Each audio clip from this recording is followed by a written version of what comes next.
Well, hey guys, welcome to today's video. You know, really what we do on our channel, what we spend the bulk of the time on our YouTube channel doing, is teaching people how to start small nurseries, whether it's in a small space or a large space. But the idea is to be able to get started, and you can get started in almost any size space. Well, what happens if you get to the point where you really want to scale that nursery up and you want to do it a lot bigger and you want it to become a much larger part of your life and a larger business?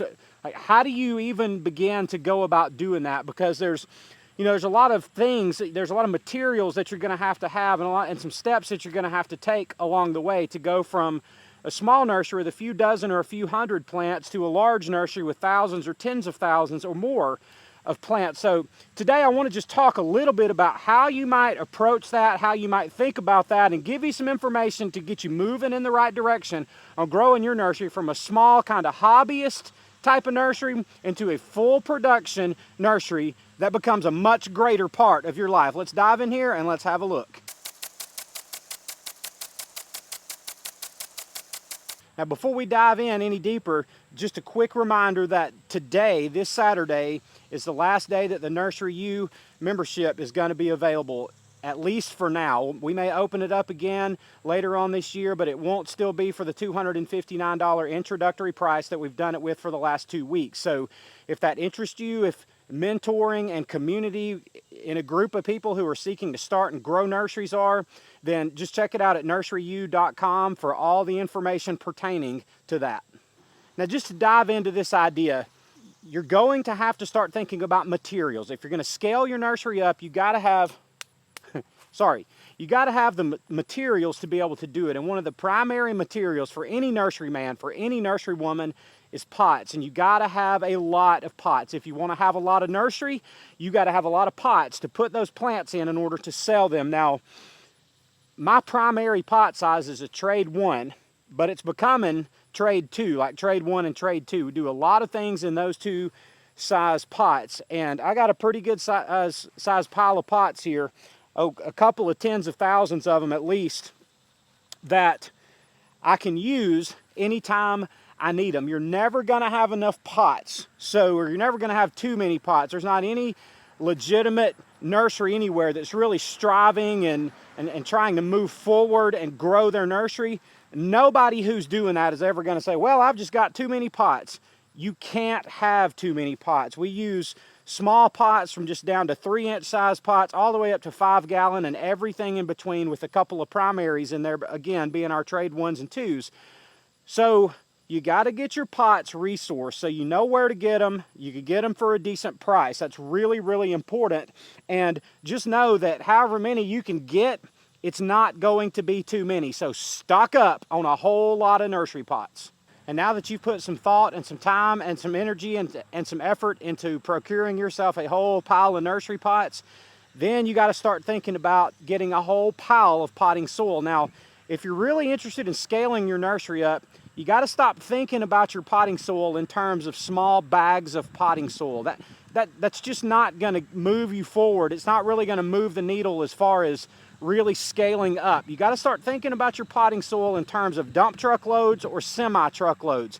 10 yards at a time, 25 yards at a time, 70 yards of this stuff at a time. This is my potting soil pile, and I've been through about 2/3 to 3/4 of this pile. It was a lot taller. It's starting to get smaller, and in the very short months ahead, I'm going to be thinking about getting another load of it brought in. So you can never have too much potting soil. Now, depending on your space and what kind of area you're working with, something like this might be kind of a pain for you to try to deal with. Like, I don't have enough room to put something like that beside my house or in my backyard. If you don't have, enough room to deal with it, you need to figure out, whatever space you have, how to get as much potting soil as you can reasonably manage into that space. And the reason I'm harping on getting so much is because typically the more you buy, the cheaper per yard you're able to get it. So, when you just buy a few bags here and a few bags there, your potting soil expense is going to get higher than you want it to be. And you can certainly do it that way. I did it that way for several years, buying 1 bag at a time or 5 bags at a time here and there. You can certainly do that, but we're talking about scaling up to a much larger production type of nursery. You're just going to go through way more potting soil than you ever thought you would. You're going to need more than you ever thought you would, especially when you start getting into using larger pots that really consume the potting soil. So think about how you can scale up your potting soil situation. Where can you put it? Where can you store it? How can you make it so it's a manageable and cost-effective thing for you? Pots and potting soil. You gotta be good to go on both of them. And then once you get all the pots and all the potting soil, you know, something that might be the biggest issue of all is you've got to have somewhere then to put all those potted plants. Now, you can't just go sit them out in your yard. The reason you can't do that is because they will root right through those pots, straight through the bottom, straight into your ground, and you're gonna have a problem, and you're gonna have a problem quicker than you ever thought that you could. Now, what I use and what most nurseries use is some sort of woven ground cover to do that. I'm standing on that here now. It's just this black cover. This is not plastic. This is not a tarp. It does not hold water. Water goes through it. So water doesn't pond on these unless you have a low spot where water's just ponding in the ground anyway. But water goes right through this ground cover, and it does a really good job on suppressing weeds. It's not perfect. It doesn't keep down 100% of weeds. But if you just put your plants out on the ground somewhere, they're going to suppress 0% of the weeds. So this is a fantastic way to have a place to grow out your plants. And you know, we've got several of these areas like this scattered around our nursery. We've got 4 or 5 different places now where we grow our plants out. So we pot our plants, we put them out on these areas, and we just keep them irrigated for weeks or months or however long it takes to grow them out to a sale-ready size. And just some plants that I can see from where I'm standing right here, right in front of me and beside me. We've got limelight hydrangea trees. We've got some smaller limelights here that have recently been potted. We still got some plug trays over here that we need to deal with from last propagation season, which is ridiculous, but it's just what it is. I got some green giants here beside me. Got some red satin coreopsis up here beside me. Got some baptisias up there. I got some rows of Sharon right there, more rows of Sharon right there. I got some milkweed growing right here. I've just got some weeds growing right here. Guys, it sometimes seems like we just farm weeds out here. I don't know, maybe y'all figured out a way to deal with that better than I have. We got some allium right here. We got some more coreopsis over here, emerald greens arborvitas over there, and you get the idea. And here's what I'm saying. If you're gonna scale up, have a lot of varieties of a lot of plants, you gotta have somewhere to put it. So you need to figure out your square footage, figure out how much ground cover it takes to cover that square footage, figure out how many pots you can get on that space that you're building and creating, and you're going to be well on your way to kind of thinking through and understanding a pretty simple process of scaling things up to where you want them to be. You can get you where you're 2,000, 20,000, 200,000 square feet, whatever you have room, desire, ambition, and ability to do. You can do it using these same simple steps. All right, if you want to scale up a nursery, the next thing that you got to have is you got to have plenty of irrigation. You can see mine running in the background behind me, and I don't want to make this sound any harder at all than it is, because it's not hard, but given where you live, given your setup, given your circumstances, what are you able to irrigate? You know, do you have a 3/4 inch water line, a 1/2 inch water line coming into your property? Do you have 1 inch of water coming in? Do you have more than that? Yeah, how much does your water cost? How much water pressure and volume of water are you able to produce given your setup? Are you on a well? Think about all the variables in your setup and in your circumstance that you have to deal with that are unique to you. I can't tell you your answers to any of that because everybody's circumstances are different. But you got to think about what you can realistically water. Now, you don't have to water everything all at once. You can set timers and you can set up your irrigation to run, you know, virtually 24 hours a day. Do some here, some here, some here, some here, a little bit at a time. So even if you have limited water capacity, but you spread it out over the course of a lot of hours, if that's cost effective to do that, that may be part of you scaling up. But your nursery will 100% fail and everything that you have will die if you don't have your irrigation situation figured out. So be thinking about possibly creative solutions if that's part of your issues in getting started towards scaling up. Be thinking about creative solutions about how you can store water, or how you might pump water from a tank somewhere, or what the cost would be to dig you or to drill you an irrigation well, or how much does your city water cost, whatever your water source. And it varies so much coast to coast on water cost and how people handle and how people manage this. It's not even worth getting into the specifics of it, but it's something that you have to have figured out. If you can't figure out how you're going to irrigate what you're trying to scale up, it ain't going to work. It's really plain and simple, but if you can get your irrigation figured out, it's one of the things that you have to have that makes scaling up really easy. So just one of those things that everybody's got to know how they're going to do it themselves. Now, another thing that you got to do in order to scale up your nursery, and listen, all of these steps have to be done. You can't not have pots. You can't not have potting soil. You can't not irrigate. I mean, you have to do all of these things, but they're the necessary but simple steps that you have to take in order to scale up a nursery. Listen, you got to get really good at plant propagation. So here's one thing that you can do to really scale things up. I've got a couple of examples here to show you. Now, this is a quince. It's not much of a plant. Admittedly, it's not much of a plant, but it looks the way it looks for a reason. This is a quince. It's red scarfs is the name of it. It's just got 2 stems. But here's what we're going to be doing today, tomorrow, and in the days ahead. We're going to start propagating this thing. It needs to be pruned. We'll cut it down to about this level right here, just a few inches tall.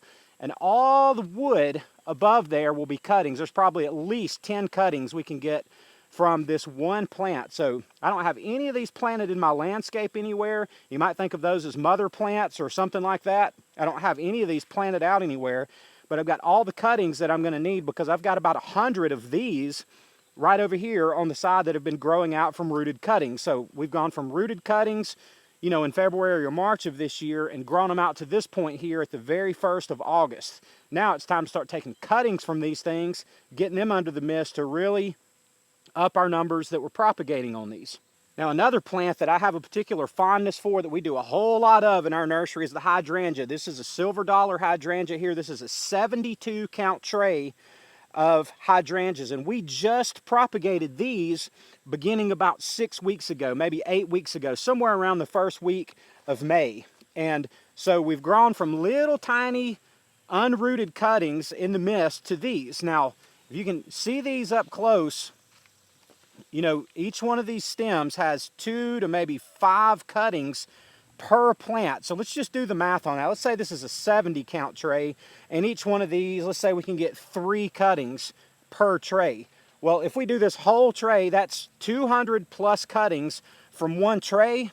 And when I did these earlier in the year, in May, as I mentioned, I did almost 20 trays of these. So you do the math on that, and easily, very conservatively, 4,000 silver dollar hydrangeas could be propagated. And I'm not going to do that many. I don't need that many. I can't sell that many. But I'm just showing you the math on scaling things up. And plant after plant after plant works this way. It's not just the quince. It's not just the hydrangea. So you just take cuttings from your cuttings, and that helps you to be able to increase exponentially what you're able to do numbers wise. And this works on any number of shrubs. You can do this with some perennials. All of these woody type of kind of branched shrubs you can propagate this way. So you got to increase your propagation game, and this is something you need to get really, really good at so you can be growing out your own plants without having to purchase small plant starts. All right, guys, now these are some of the bare bones basics that I've shared with you, and you know, there's more to it, but you can start talking about individual products. Like then you got to get more fertilizer, and you got to get more pre-emergent, and you know, all the little things that go into it. Yeah, you've got to just get more of everything. Now, the last thing that I think is worth mentioning is, you know, I heard this from a great entrepreneur who said, I want you to dream and envision where you want your business to be in 5 years. That can be hard to do, but I don't mean just like some crazy, I mean something that you could quantify, and that you could write down some goals, and that you could say in 5 years I want to be here, here, here, and here, and what would be the path to getting there in 5 years. But instead of having a 5-year plan, try to get there in 6 months. Now that might sound a little bit over the top, but I guarantee you if you work at it in such a way that you're trying to get there in 6 months, you'll be way further ahead than you would have been if you had just tried to work a 5-year plan. So do everything you can to exceed your own goals and your own expectations. You have to learn how to think bigger about all of these things. Think bigger about your square footage that you're going to be able to work with, and think bigger about the amount of potting soil that you can deal with, and think bigger about what you can handle and what you can manage, because people can virtually always do more than they think they can. We way underestimate our own abilities virtually always. And don't let that be part of what's holding you back. Just because you can't see the big picture and because you can't pursue a worthwhile goal, don't let those things stop you. Learn how to pursue goals and learn how to take steps. And don't be paralyzed because you don't know everything. I don't know everything. I don't know anybody who knows everything. Instead, start taking the steps to scale up, and you can grow a nursery into just about anything you want it to be. So whether you're a hobbyist nursery person or you're a weekend side hustler making some extra money, or whatever you're doing or whatever your thoughts are about a nursery, the nursery business is something that can scale up, and that can be scaled up reasonably easy without all these hurdles to have to do. And there's a lot of you watching today who are just gardeners and who are hobbyists, and listen, I'm so glad that you're here and that you watch our videos. But there's some of you who want to do exactly what I'm talking about, and you're itching, and you don't know how to do it. You're fearful about doing it. You don't have the support you need to do it, but you've got an itch that has to be scratched. If that's you, you know who you are, and I hope that this video, particularly to you, is helpful today in you taking the steps that you need to take in order to start moving things into a larger, a more fruitful type of nursery, if that's what you're longing to do. And if it is, like I said, I hope this is helpful to you today. Well, guys, I appreciate your time today. Thank y'all for watching. I love y'all, and we'll see you on the next one.